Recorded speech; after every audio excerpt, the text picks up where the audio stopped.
Assalamualaikum warahmatullahi wabarakatuh. Kembali lagi dengan saya, Andin Melati, dengan NIM 122111321 dari Prodi Manajemen kelas 2 Aplikasi Komputer Statistik. Dan saya merupakan mahasiswi dari Sekolah Tinggi Ekonomi Bank BPD Jateng. Sebelumnya, pada video sebelumnya itu saya telah mengerjakan soal nomor 1 mengenai PT Maju Damai. Nah, untuk video kali ini saya akan mengerjakan soal yang nomor 2 mengenai suatu usaha perusahaan memiliki data usia, income salesperson, dan pengalaman kerja sebagai sales. Perusahaan itu ingin membuat model regresi berganda untuk memprediksi income berdasarkan usia dan pengalaman kerja. Data dapat dilihat pada tabel di bawah ini. Bisa dilihat tabelnya ya teman-teman, terdapat usia, pengalaman kerja, dan income-nya.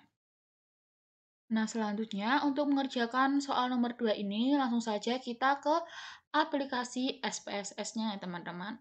Nah, untuk soalnya ini, nomor 2 ini tentukan koefisien dari persamaan regresi berganda dan tentukan apakah koefisien yang diperoleh signifikan. Lakukan pula estimasi untuk seorang sales yang berusia 40 tahun dengan pengalaman kerja 11 tahun, gunakan alfanya A05. Selanjutnya kita ke variable view langsung. Untuk kolom nama yang pertama yaitu kita ketik usia. Selanjutnya ada PK atau pengalaman kerjanya. Saya ulangi, yang kedua ada PK atau pengalaman kerja. Selanjutnya yang kolom ketiga itu kita isi dengan income. Untuk type-nya nama rig semua ya teman-teman. Dan width-nya kita isi dengan 10, dengan 12 saja. Untuk semuanya width-nya yaitu 12 ya teman-teman. Nah, untuk desimalnya kita itu 0. Kita ganti dengan 0. Semuanya 0. Dan value-nya non, missing-nya non, kolomnya kita ganti juga 12 seperti width-nya. Kita ganti dengan 12 semua ya teman-teman. Nah, selanjutnya untuk like-nya kita pilih right semua dan measure-nya kita ganti dengan scale. Kita isi dengan scale semua. Nah, untuk variable view-nya sudah terisi semua, langsung saja kita ke data view-nya.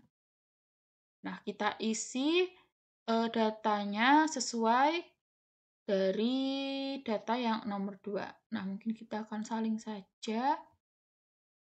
Kita salin dari soal ke aplikasi SPSS. Selanjutnya, pengalaman kerja masukkan ke kolom PK atau pengalaman kerjanya, income-nya kita masukkan ke sini. Nah, selanjutnya ada lanjutannya di bawah ya teman-teman. Untuk usia, kolom usia kita masukkan ke sini. Nah, untuk pengalaman kerjanya juga kita masukkan ke kolom pengalaman kerja atau PK pada aplikasi SPSS. Nah, untuk income-nya juga teman-teman kita isi dengan mengcopy dari soalnya. Nah, sudah terisi semua sesuai dengan data pada soal, langsung saja kita menganalisis.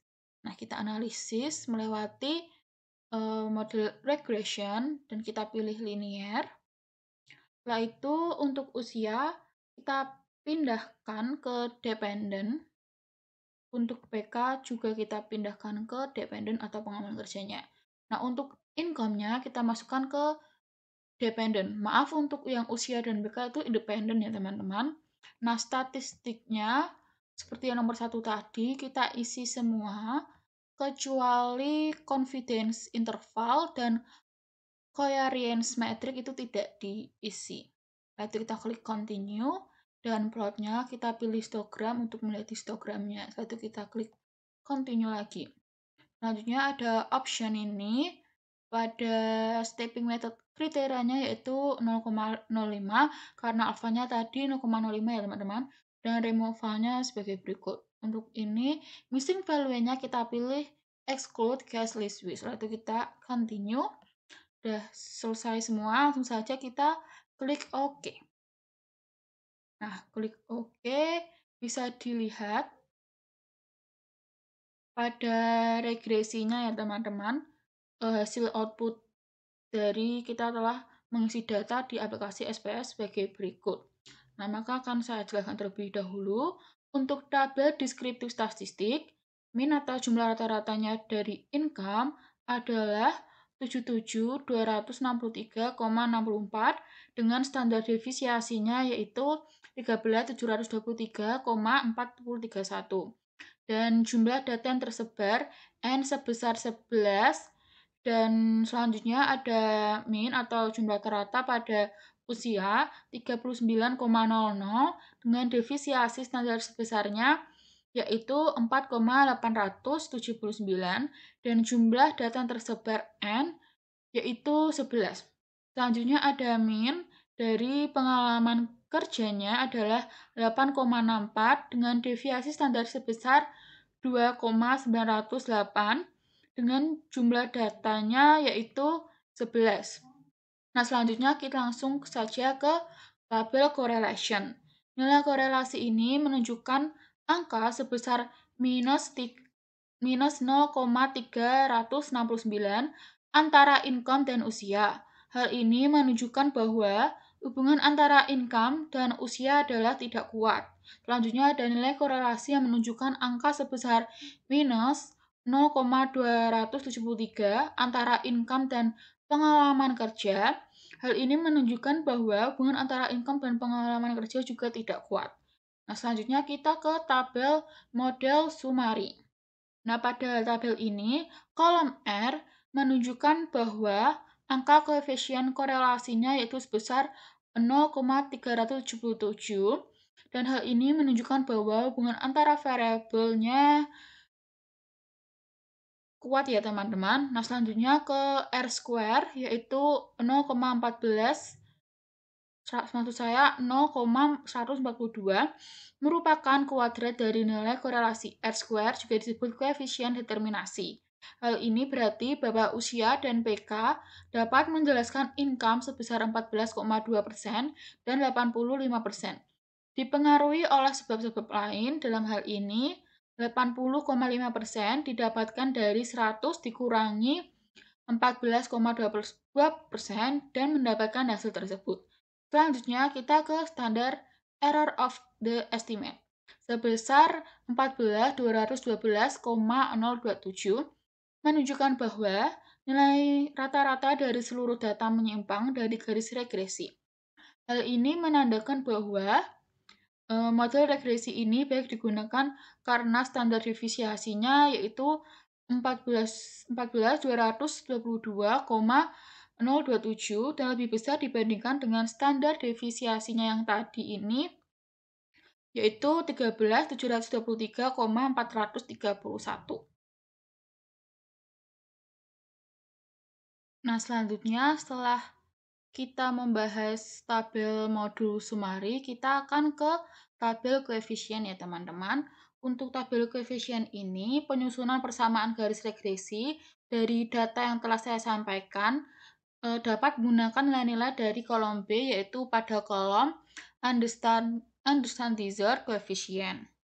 Dari kolom B ini didapatkan, bisa dilihat pada konstan, variabel konstannya yaitu 11.500, maksudnya 11.5.724,575 dan pada koefisien variabel usia yaitu minus 889,216 dan pengalaman kerjanya pada koefisien variabel pengalaman kerjanya itu minus 437,858.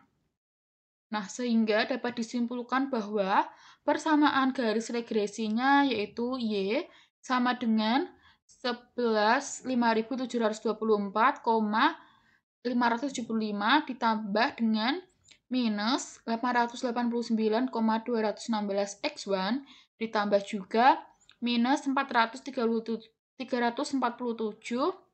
maksud saya minus 437,858 X2. Nah, untuk X1 ini yaitu dari variabel usia dan X2 itu variabel pengalaman kerjanya ya teman-teman, dan Y yaitu variabel kostannya. Nah, selanjutnya bisa dilihat terdapat histogram dari dependent variable income, frequency, dan regression standar result residual. Nah, bisa dilihat ini terdapat min sama dengan minus 5,55E minus 16. Dan standar defisiasinya yaitu 0,894 dengan nilai datanya yaitu 11. Nah, untuk jawaban soal nomor 2 yaitu sebagai berikut ya teman-teman. Maaf jika ada salah kata, saya mohon maaf. Wassalamualaikum warahmatullahi wabarakatuh.